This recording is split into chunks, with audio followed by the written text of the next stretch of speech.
How to log out of TikTok. Follow these straightforward steps to log out of TikTok. Step 1. Open TikTok app on your device.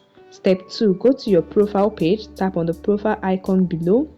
Step 3. Tap on the menu icon, which is the three horizontal line at the top right corner, and select Settings and Privacy. Step 4. Scroll down to the bottom and tap on Logout at the bottom of the setting menu. Step 5. Tap on Logout again to confirm your action and follow the instruction as seen on the screen. Then, Step 6. Congratulations guys, you have been logged out of TikTok. You'll be logged out of your TikTok account and you will need to enter your login credentials again to access your account. So guys, ensure you remember your details, especially your password, so you can log in at any time.